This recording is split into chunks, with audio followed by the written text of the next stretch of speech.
암송하고 싶어지는 마음이 더 듭니다. 그래서 이번 주간에는 이 로마서 8장에 있는 말씀 1절부터 25절까지 말씀을 나누고요. 나머지 26절부터 39절은 다음 주에 암송리 하기 전에 그 말씀을 나누고 그래서 8장을 그렇게 마치기를 원합니다. 여러분, 원래 8장은 로마서 8장은 성령장이라고 합니다. 왜냐하면 로마서에 성령이라는 이 푸누마라는 단어가 34번이 나옵니다. 34번, 34번이 나오는데 그 중에 21번이 8장에 들어 있습니다.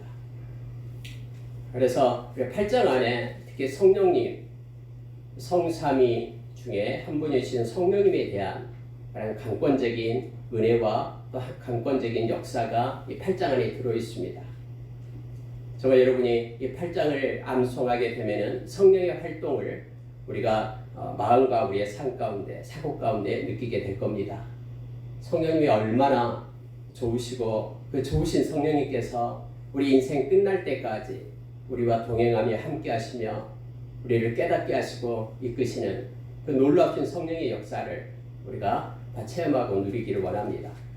특히 로마서 8장이 우리가 기도 중에 또 성령님께서는 이 8장을 생각나게 하고 또 각 구절을 기억나게 하사 우리에게 응답해 주시고 또 우리에게 새 힘과 능력을 허락해 주실 것입니다. 그래서 로마서 8장을 암송하고 또 그것을 가지고 붙들고 삶 가운데 순종하며 살아가는 여러분에게 하나님의 큰 복이 있기를 원합니다. 여러분, 우리 안에 계신 성령님 때문에 라는 제목을 잡고요. 오늘 5가지만 말씀을 나누도록 하겠습니다. 어떤 사람은 그렇게 말합니다. 내 안에 성령님이 계시는지 계시지 않는지 모르겠다라고 말씀을 합니다. 전혀 느껴지지도 않고 또 전혀 우리 안에 성령이 계시는지 잘 모르겠다라고 그렇게 말을 합니다. 근데 여러분, 성령이 계시는 것은 우리의 느낌으로 아는 것이 아니고요. 또 체험으로 아는 것도 아닙니다. 성령님이 우리 안에 계시는 것을 계시다라는 것을 가장 확신할 수 있는 그 증거가 말씀입니다. 우리는 말씀을 믿고 말씀대로 행하는 이들이기 때문에 그렇습니다. 우리가 여러분 너무나 잘 아는 말씀 요한복음 1장 12절 말씀을 잘 압니다. 요한복음 1장 12절에서는 우리가 예수님을 영접하면은 곧 믿는 자는 이렇게 되어 있죠.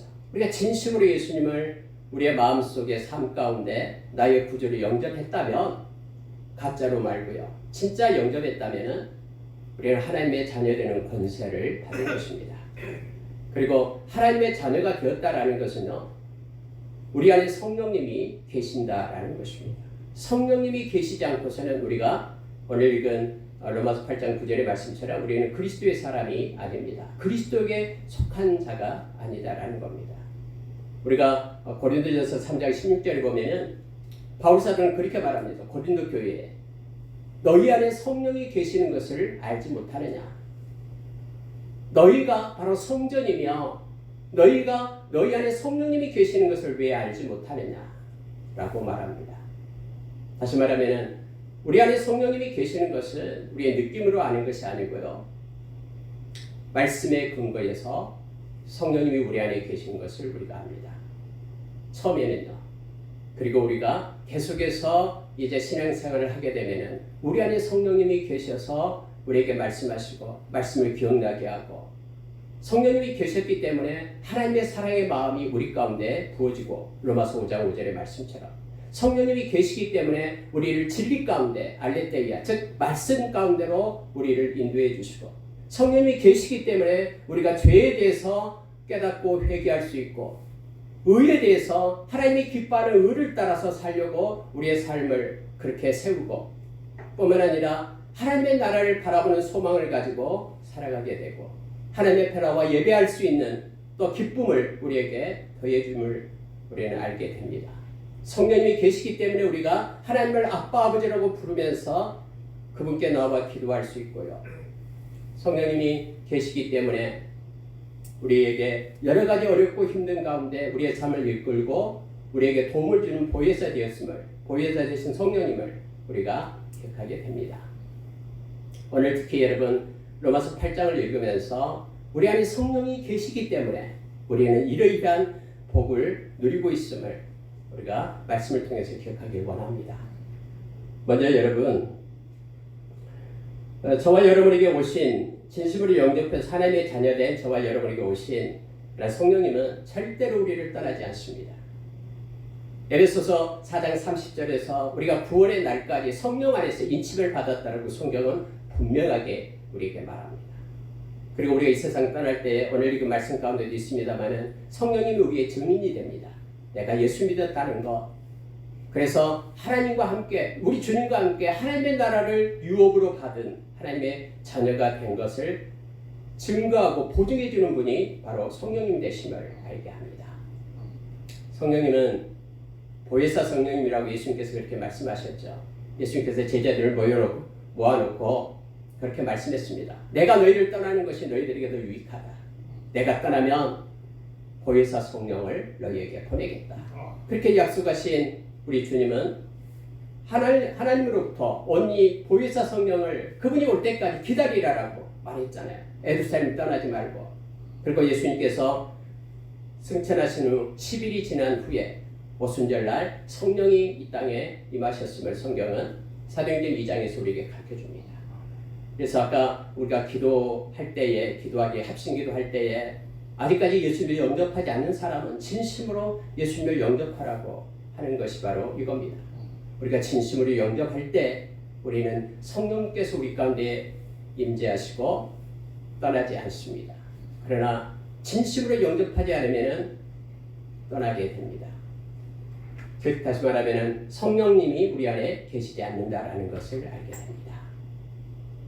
저와 여러분은 성령님이 우리 안에 계십니다. 왜냐하면 진심으로 영접했기 때문에 그렇습니다.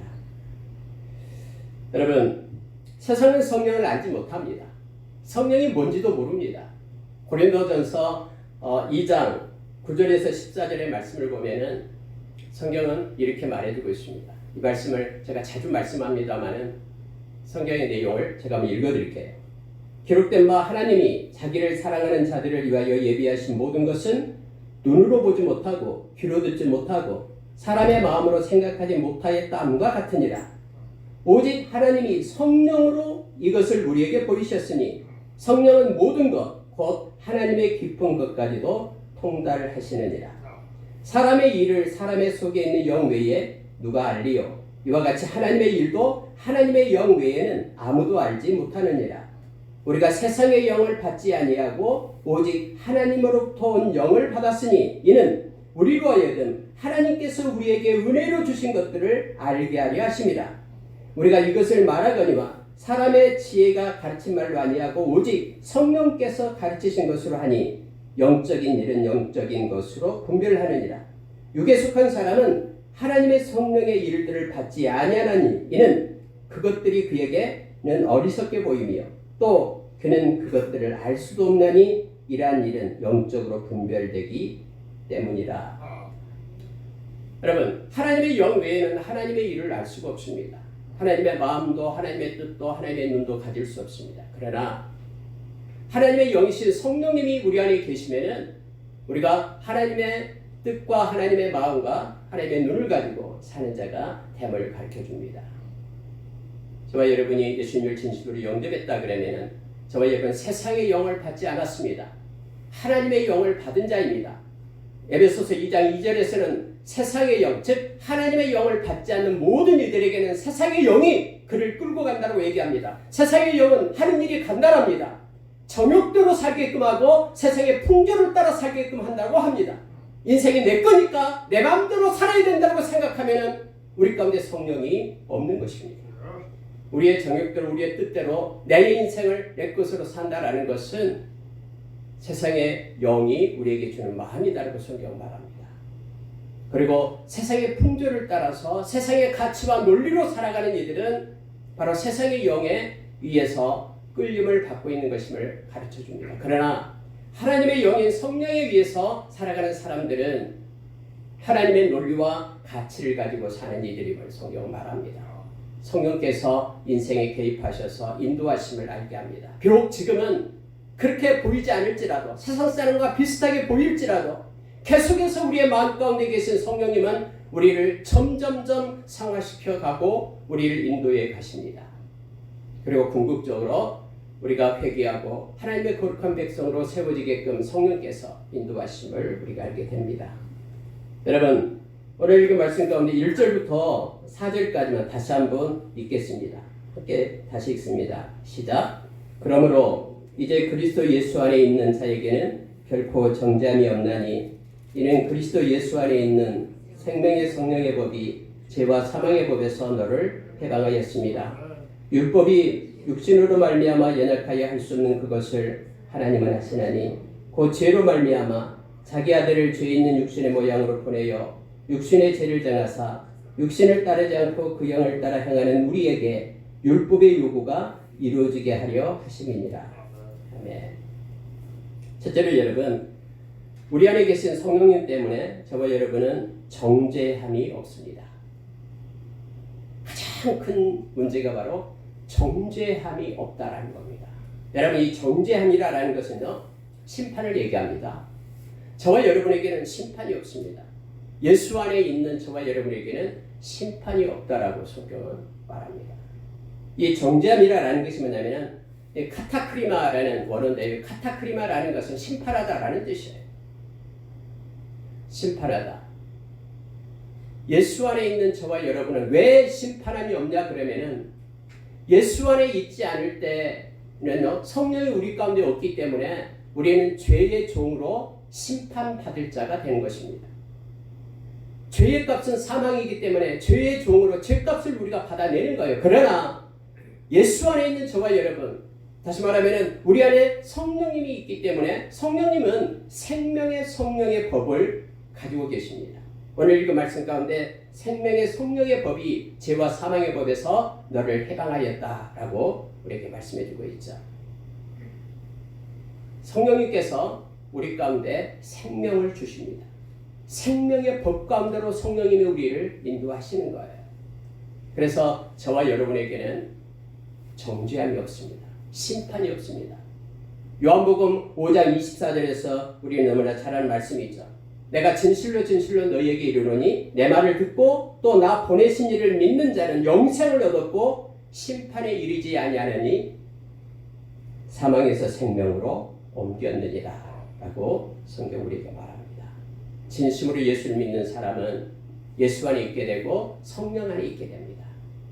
그는 성령의 그 생명의 법 때문에 죄와 사망의 법으로부터 해방되어서 저와 여러분은 심판에 이르지 않습니다.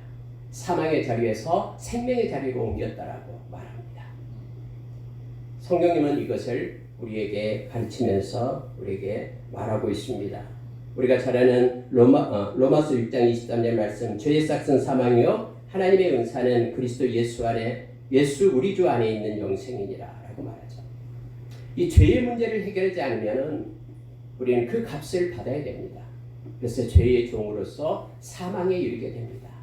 그러나 우리가 예수 안에 있어 생명의 성령이 우리 안에 거하시면 이 성령님으로 인하여 예수 다음에 3절 4절에 나옵니다만 예수 그리스도로 인하여 우리가 의롭게 되어서 생명을 우리에게 주어 심판에 이르지 않고 생명에 이르는 자, 영원한 생명을 가진 자로 우리를 인도하신 것입니다. 여러분, 이 세상에서 가장 큰 문제가 이 죄 문제입니다. 정죄함의 문제입니다. 근데 성령 안에 있는 이들은 이 정죄함의 문제를 해결합니다. 그래서 우리가 해방된 자가 되고 심판의 자리에 이르지 않는다라고 성경은 우리에게 가르쳐 줍니다. 여러분, 3절 4절 이거 암기하기가 좀 어려웠죠. 율법이 나오고 있고요. 또 율법이 요구하는 것이 있다라고 말합니다. 율법은 죄를 지으면 죄의 값을 달라라는 것입니다. 율법이 요구입니다. 그런데 우리가 마땅히 죄인으로서 우리가 죄 가운데 있어서 그 죄값을 받고 죽어야 마땅한데 우리 대신에 하나님께서 자기 아들을 보내가지고 그에게 죄를 정했다라고 말합니다. 우리 죄를 정해가지고 우리의 죄값을 대신 지불하게 된 것입니다. 그래서 오늘 성경은 이렇게 말해주고 있습니다. 여러분, 자, 여러분 4절에서 보십시오. 3절 하반절에 보십시오. 곧 죄로 말미암아 자기 아들을 죄 있는 육신의 모양으로 보내어 육신의 죄를 정하사 4절 육신을 따르지 않고 그 영을 따라 행하는 우리에게 아무에게나가 아니라 그 영을 따라 행하는 우리에게 그 영은 바로 푸르마 성령을 얘기합니다. 성령이 안에 계셔서 성령을 따라 행하는 우리에게 그들에게 바로 율법의 요구가 이루어지게 하셨다라고 성경 말합니다. 성령 안에 있는 자들에게만 우리의 죄값을 예수님께서 대신 지불하고 저와 여러분이 죄의 자리에서 사망의 자리에서 생명의 자리로 옮겨져서 저와 여러분이 죄사함이 얻게 된다라고 정죄함이 얻게 된다라고 죄사함을 갖고 정죄함이 얻게 된다라고 성경은 그렇게 우리에게 가르쳐주고 있습니다. 여러분 고린도후서 5장 21절에 보면은 아무 흠이 없는 예수님께서 우리의 죄가 되었다라고 말하죠. 그리고 그 죄 때문에 우리의 죄 때문에 예수님이 십자가에서 당신의 생명을 놓으신 겁니다.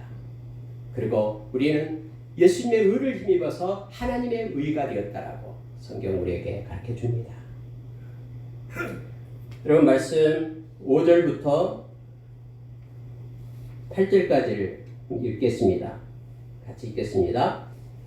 육신을 따르는 자는 육신의 일을 영을 따르는 자는 영의 일을 생각하나니 육신의 생각은 사망이요 영의 생각은 생명과 평안이니라.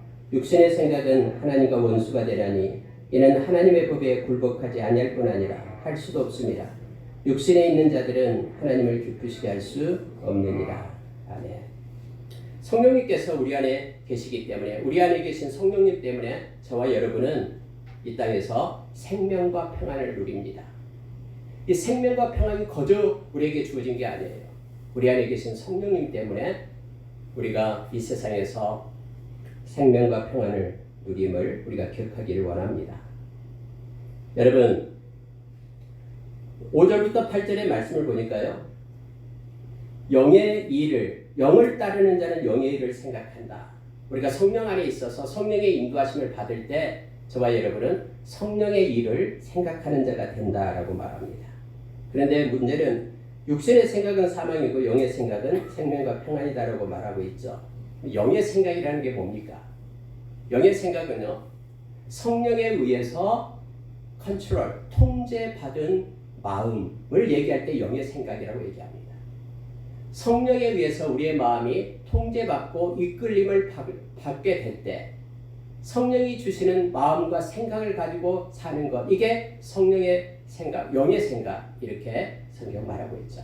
우리가 여기서 하나의 용어를 기억하고 가겠습니다. 여기서 육체가 나오고 육신, 육체. 성경에서 육체와 육신이 나올 때는 그게 헬라어로 사르크스입니다. 사르크스가 있고요. 성령은 푸누마입니다. 이 사르크스는 우리말로 번역한다 그러면 우리가 육신 또는 갈라디아에서는 육체 이렇게 분류를 했는데 몸하고는 틀립니다. 몸이라는 말로 나올 때는 소마 이렇게 육체, 바디를 얘기하고요. 사르크스가 나오면은 이것은 죄성을 가진 인간을 나타낼 때 씁니다. simple nature. 그러니까 우리의 몸은 우리의 본성, 죄성이 있는 본성을 나타낼 때 육신 또는 육체라는 단어를 쓰고요. 우리 영혼과 구별해서 우리 중립적으로 우리의 몸을 얘기할 때는 소마를 써서 나타냅니다. 몸으로 해석하고요. 그래서 우리가 성경에서 육신이나 육체로 해석되는 것은 사르스라는 표현으로 죄성을 가진 본성을 나타낸다고 생각하면 됩니다.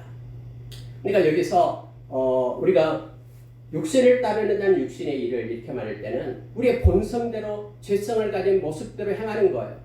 하나님의 말씀과는 전혀 상관없이 하나님의 뜻과는 상관없이 자기 마음대로 하는 것을 갖다 육체를 따르는 이런 표현으로 써서 나타냅니다.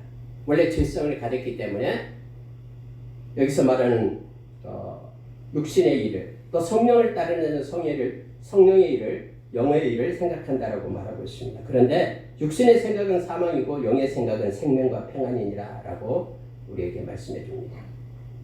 우리가 여러분 갈라디아서 5장 17절 말씀을 보면은 이 육체의 소욕, 육신의 소욕과 성령은 서로 거스린다라고 말합니다. 서로 싸운다라고 얘기하죠.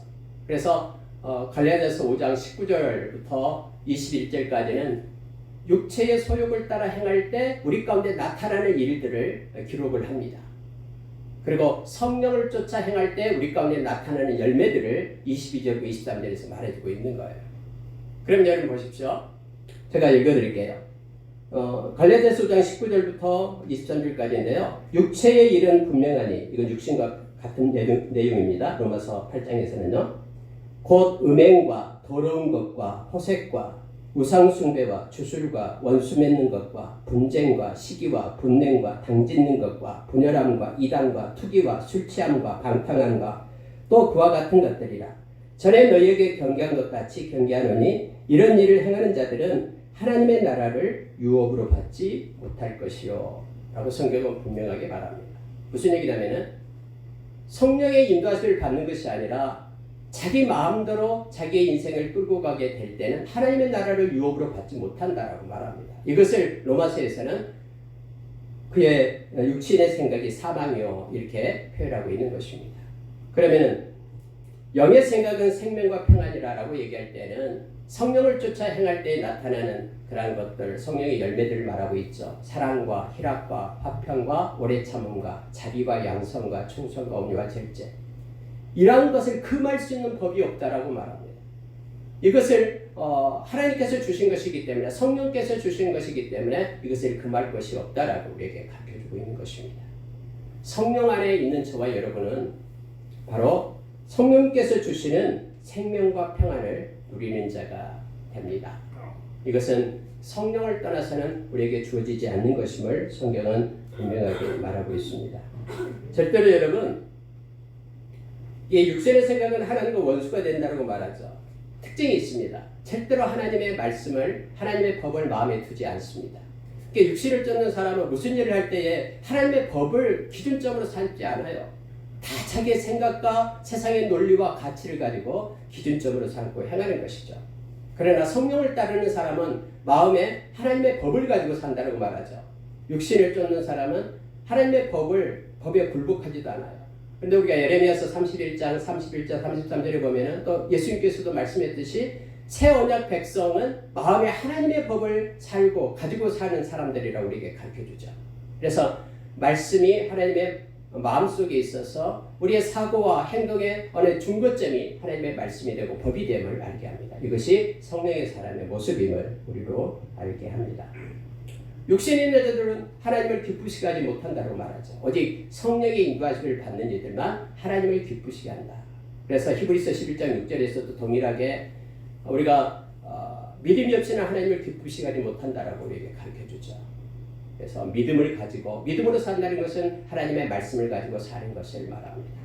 그럴 때 하나님을 기쁘시게 할 수 있고 성령의 사람만이 하나님을 기쁘시게 할 수 있음을 가르쳐 줍니다.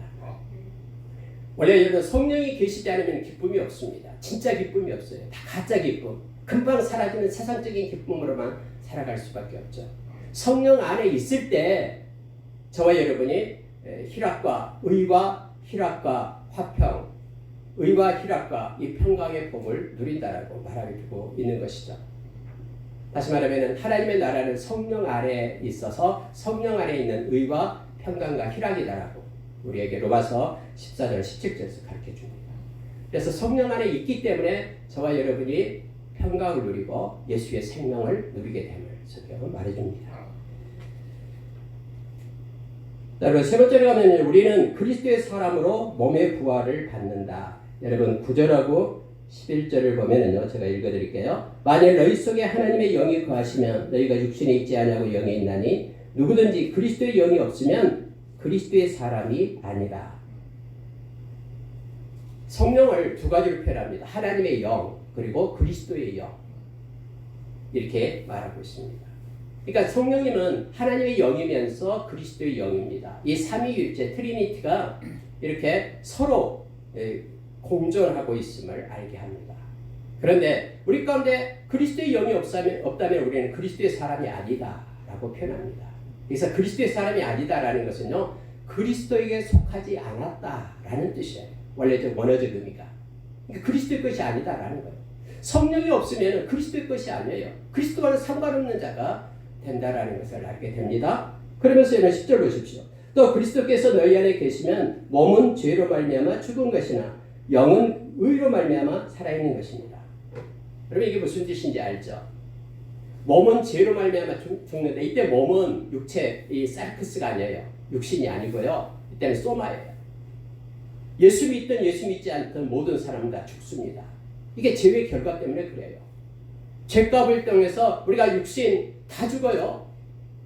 우리가 히브리서 9장 27절의 말씀처럼 한 번 죽는 것은 정해져 있다라고 말할 때 몸은 죄로 말미암아 죽으나 이걸 얘기합니다. 그러나 이 영은 의로 말미암아 산다라고 얘기합니다. 성령이 있는 사람, 성령 안에 있는 사람은 우리의 육체는 다 죽어요. 세상 사람은 다 죽습니다. 그러나 성령을 가진 사람, 하나님 자녀들은요, 우리의 영은 산다라고 말합니다. 예수 그리스도의 의 때문에 우리는 살아납니다. 예수님 때문에, 성령 안에 있기 때문에 우리는 살게 돼요. 그리고 여러분 11절에 한번 보십시오. 예수를 죽은 자 가운데서 살리신 이의 영이 너희 안에 거하시면, 성령이 너희 안에 거하시면, 그리스도 예수를 죽은 자 가운데서 살리신 이가 하나님이 너희 안에 거하시는 그의 영으로, 성령으로 인하여 말미암아 너희 죽을 몸도 살리시리라. 마지막에 죽을 몸도 살리시리라 라고 말하고 있죠. 이 너희 죽을 몸도 살린다라는 것은 예수님께서 이 땅에 강림하실 때에 저와 여러분은 예수님이 성령의 첫 열매가 되셨죠. 부활의 첫 열매가 되셨듯이 저와 여러분도 이제는 육체, 이 몸을, 부활체를 입게 된다라는 뜻이에요. 저와 여러분이 예수 안에 있는 이들은 성령으로 인하여 다음에 예수님처럼 이렇게 부활의 몸을 입게 됨을 성경은 우리에게 가르쳐주고 있습니다. 여러분, 저와 여러분 그리스도의 사람으로 몸의 부활을 받게 됩니다. 이게 고린도전서 15장 20절에서 26절에 나와 있는 얘기죠. 만약에 저와 여러분의 몸에 부활이 없다 그러면 예수 믿는 사람이 가장 불쌍한 사람이라고 여러분 이 바울 사도는 그렇게 얘기하잖아요.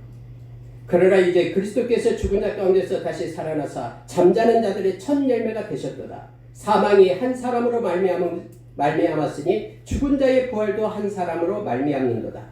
아담 안에서 모든 사람이 죽은 것 같이 그리스도 안에서 모든 사람이 삶을 얻으리라. 그러나 각각 자기 차례대로 되리니 먼저는 첫 열매인 그리스도요, 다음에는 그가 강림하실 때에 그리스도에게 속한 자요. 저와 여러분이 그리스도에게 속한 자예요. 부활의 첫 열매는 예수님이셔요. 예수님 때문에 저와 여러분이 그리스도에게 속한 자가 예수님 강림하실 때에 몸의 부활을 입게 된다라고 성경 말해주고 있습니다. 그리스도의 사람이다라는 뜻이 무슨 뜻이냐면 그리스도에게 속한 자다 이런 뜻이거든요.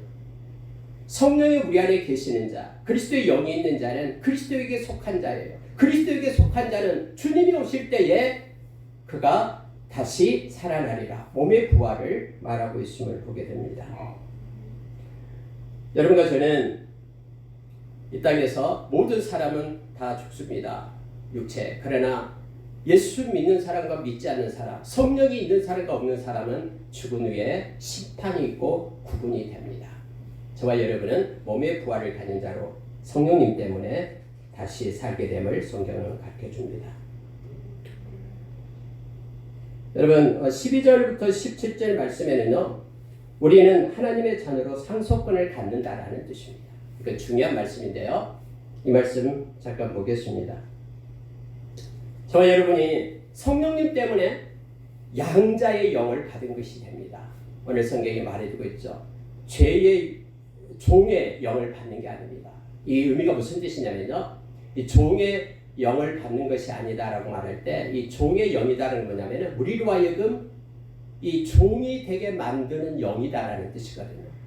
종이 되게끔, 죄의 종이 되게끔 만드는 영이 세상 영이에요. 악한 귀신의 영이죠. 그래서 귀신의 영은 마지막 때에만 활동을 합니다. 디모데 전서 4장 1절에서 3절의 말씀을 보면 믿음에서 떠나서 귀신의 가르침을 따르는 이들이 늘어난다라고 얘기하죠. 다른 교훈을 따르는 자들이 늘어나요. 그들은 거짓되게 이 자기를 종으로 삼는 그런 영을 따라가게 돼요. 근데 저와 여러분은 이 종의 영을 받은 게 아니에요. 저와 여러분은 성령을 받은 자가 되었는데 성령은 바로 양자의 영이다라고 말하고 있습니다. 그때 당시 1세기에 로마에서는 유행하는 것이 있었는데 그 유행이 뭐냐면 바로 양자 삼는 일이에요. 사람들이 자기의 재산을 물려주고 싶으면 양자를 삼아서 물려주게 됩니다. 우리가 여러분 황제 중에서도 양자가 돼가지고 황제 자리를 얻게 되는 일들도 막 있고 그러잖아요. 로마 역사에. 그래서 이 양자의 영은 바로 성령님을 우리에게 말합니다. 성령님을 가진 자들은 양자의 영이에요. 그래서 하나님의 자녀가 된 거예요. 성령님 때문에 하나님의 자녀가 된 거예요. 그럼 하나님의 자녀가 되면 반드시 있어야 될 것이 뭐냐면 상속권이에요. 그때 당시 이 말씀이 쓰여진 것에는 양자가 되었다라는 의미, 이 의미가 무슨 얘기냐면 상속권을 가진 자가 되었다라는 거예요. 그래서 저와 여러분은 하나님의 상속자가 되었다라고 오늘 성경은 말합니다. 하나님의 상속자가 되는 거에 있어서 우리에게 증인이 되는 분이 바로 성령님이셔요. 성령님이 증인이 되지 않는다, 우리가 성령 안에 있지 않는다 그러면 하나님의 나라를, 하나님의 상속자로서 유업을 받을 수가 없어요. 그런데 그 상속권은 예수님과 함께하는 상속권이에요. 오늘 성경이 우리에게 가르쳐주죠. 예수님과 함께, 예수님을 떠나서는 우리가 하나님의 상속자가 될 수가 없어요. 아무리 유토피아를 건설하고 멋있는 집을 짓고 엄청나게 뭔가를 꾸민다 해도 그곳에 예수님이 안 계시면 그것은 하나님의 나라가 아니에요. 가짜예요. 그러니까 예수 그리스도와 함께하는 상속자가 되었다라고 말합니다. 성령 때문에 그렇다라는 거예요. 성령 안에 있는 저와 여러분, 그래서 예수님과 함께 하나님의 나라를 상속자로, 상속권으로 유업을 받는다라는 것을 우리에게 가르쳐줍니다. 우리가 너무나 잘 아는 요한복음 1장 12절 말씀, 아까 말씀을 나눴듯이요, 영접하면은 하나님의 자녀가 됩니다. 하나님의 자녀가 되었다는 것은 우리 가운데 예수 그리스도의 영, 하나님의 영이 계신다라는 거고, 그로 인하여 자녀는 상속자가 됩니다. 하나님의 나라, 여러분과 저를 위하여 금거놓은 아름다운 기업이 있음을 우리는 기억하길 원합니다. 이 세상은 잠깐 지나가지만, 나그네 길이지만 우리의 본향은 영원합니다. 그래서 저와 여러분이 이 세상에서 때로는 조금 힘들고 지친다 하더라도 우리가 포기하지 말고 낙심하지 말 것을 오늘 성경은 우리에게 가르쳐주고 있습니다. 저와 여러분은 하나님을 그래서 아빠, 아버지라고 부릅니다. 아빠, 아버지. 힘들고 어려울 때 아빠, 아버지를 부르십시오. 우리 하나님은 우리의 아버지 되십니다. 모든 것을 주관하신 그분이 아버지 되시죠. 우리가 로마서 5장 8절에서 자기 아들까지 우리를 위하여 주신 분이 우리를 사랑하지 않겠느냐, 그것을 통해서 우리를 향한 당신의 사랑을 확증했다라고 우리에게 가르쳐주고 있습니다. 마지막으로 여러분, 우리는 영광의 자유를 소망하며 인내합니다. 거기 앞서서 16절 한번 보세요. 성령이 친히 우리의 영과 더불어 우리가 하나님의 자녀인 것을 증언하시나니, 이렇게 되어 있죠. 이것도 우리가 잠깐 해석을 다르게 하면 안 됩니다. 성령께서 증언을 하십니다. 증인이 되시는데요, 우리의 영과 더불어 해서 우리의 영도 증인이고 성령도 증인이다, 이렇게 생각하면 안 되고요, 우리의 영과 함께하는 성령님이, 이렇게 하면 됩니다. 우리의 영은 지금 우리와 함께하는 그 성령님, 우리를 떠나지 않고 우리와 함께하는 그 성령님이 우리의 증인이 되신다. 우리가 하나님의 자녀인 것을 증인해 주신다라는 거예요. 절대 성령님은 떠나지 않고 우리를 도와주십니다. 보혜사 성령님이 되심을 우리가 기억하기를 원합니다. 그럼 마지막으로요, 우리는 영광의 자유를 소망하며 인내한다라는 것을 기억하기를 원합니다. 자, 여러분 18절부터 25절 말씀 한번 같이 읽겠습니다. 그리고 한 3분 정도 말씀을 나누고 마치겠습니다. 로마서 8장 18절입니다. 같이 시작. 생각하건대 현재의 고난은 장차 우리에게 나타날 영광과 비교할 수 없도다. 피조물에 고대하는 바는 하나님의 아들들이 나타나는 것이니, 피조물이 허무한데 굴복하는 것은 자기 뜻이 아니요 오직 굴복하게 쓰는 이로 말미암음이라. 그 바라는 것은 피조물도 썩어짐의 종로로 탄 데서 해방되어 하나님의 자녀들의 영광의 자유에 이르는 것이니라. 피조물이 다 이제까지 함께 탄식하며 함께 고통을 겪고 있는 것을 우리가 아느니라. 그뿐 아니라 또한 우리 곧 성령의 처음 익은 열매를 받은 우리까지도 속으로 탄식하여 양자될 것 곧 우리 몸의 성령을 기다리느니라. 우리가 소망으로 구원을 얻었음에 보이는 소망이 소망이 아니니 보는 것을 누가 바라리요. 만일 우리가 보지 못하는 것을 바라면 참음으로 기다릴지니라. 아멘. 여러분, 여기서 피조물이 나옵니다. 이 피조물은 우리 인간을 포함하지 않는 피조물을 나타내고 있는 것이죠. 모든 하나님께서 지은 모든 것들입니다.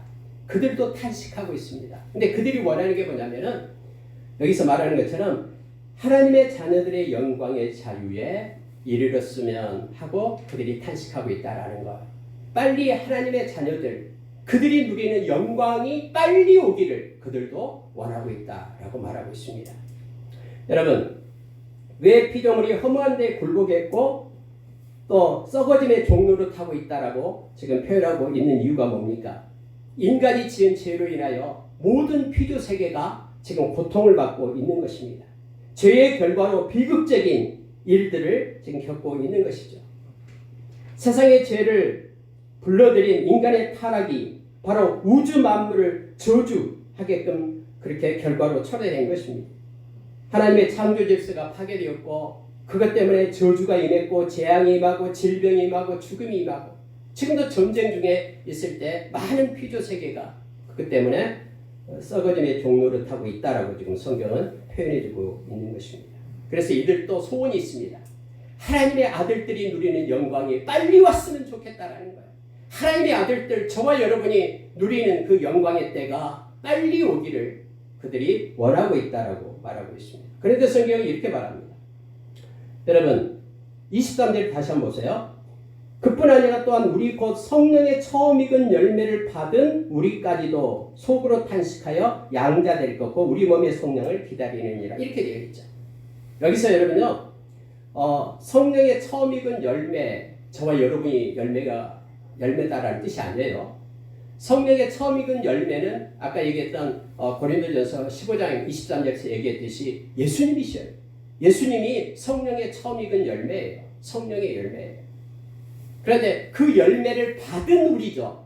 그 열매를, 즉 예수님을 받은 우리, 예수님을 믿는 우리, 그래서 예수의 영을 성령 안에 있는 우리를 얘기합니다. 그러면 우리도 역시 지금 소망하고 있다라는 거예요. 주님이 빨리 강림하시기를, 주님께서 빨리 약속하신 것이 도래하시기를 우리도 역시 동일하게 지금 탄식하고 우리의 몸의 속량을 기다리고 있다라고 말하고 있습니다. 세계 여러 피조물들도 역시 저와 여러분이 영광의 그런 자리, 누릴 영광의 자리를 모든 피조 세계도 지금 원하고 있다라고 성경은 말합니다. 저와 여러분에게는 약속이 있습니다. 영광의 자리가 있습니다. 우리 주님 오실 때에 바로 성령의 처음 익은 열매이신 주님처럼 저와 여러분도 성령님 때문에 성령 안에서 누릴 그런 영광의 자리가 있다라고 지금 성경은 우리에게 말합니다. 그래서 우리 눈앞에 나타나는 것 때문에 우리가 좌절하지 말고 낙심하지 말 것을 말하고 있는 것입니다. 참고 기다리라라고 말합니다. 만일 우리가 보지 못하는 것을 바라면은 참음으로 기다릴지니라라고 얘기하는데 우리에게 견딜 수 있는 힘, 오래 참음의 힘은 성령 안에서 우리에게 주어집니다. 그래서 성령의 열매가, 오래 참음의 열매가 우리 가운데 있음을 알게 됩니다. 우리가 여러분 로마서 5장 1절에서 5절에 보면은요, 우리가 환난 중에도 즐거워한다. 환난은 인내는 연단은 소망을 이룬다라고 말하죠. 그래서 우리가 소망을 부끄러워하지 아니하면 성령님께서 우리 마음 가운데 하나님의 사랑을 부어주기 때문이다라고 성경은 말해주고 있습니다. 성령님은 우리가 성령 안에 있을 때 우리가 하나님의 사랑을 부어주심으로 인하여 어려움 가운데 있더라도 우리가 소망을 성령님은 공급해 주십니다. 그리고 오래 참음의 은혜를 주십니다. 그러면서 오늘 현재의 고난은 장차 나타날 영광과 비교할 수 없다. 특히 여러분 우리말에는 나와 있지 않는데요, 그 가치로 보면은 비교할 수도 없다라고 지금 성경에 말해주고 있습니다. 말씀 마치겠습니다. 내용이 좀 많기 때문에 그냥 5가지로 구분해서 말씀을 나눴었습니다. 여러분, 저와 여러분이 예수 안에 있고 성령님 안에 있습니다. 성령 안에 있는 저와 여러분은 정죄함이 없습니다. 생명과 평안을 누릴 수 있습니다. 또 저와 여러분은 예약된 몸의 부활을 가질 수 있습니다. 하나님의 자녀가 되어서 영원한 하나님의 나라를 상속할 수 있는 증인이 성령님이십니다. 그리고 성령님 때문에 영광의 자유, 하나님의 자녀의 영광의 자유를 기다리면서 또 넉넉히 기쁨으로 이길 수 있는 힘을 우리가 이 땅에서도 공급받게 됩니다. 성령 안에서 성령으로 충만하여서 참된 기쁨과 평강 가운데 거하는 저와 여러분 되기를 원합니다. 이렇게 기도하겠습니다.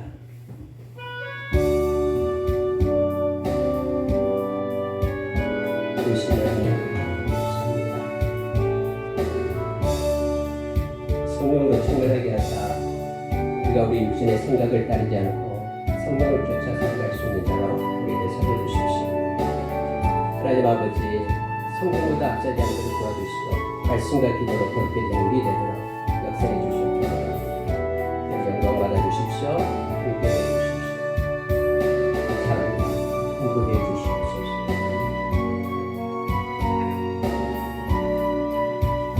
감사합니다. 영광 받아주십시오.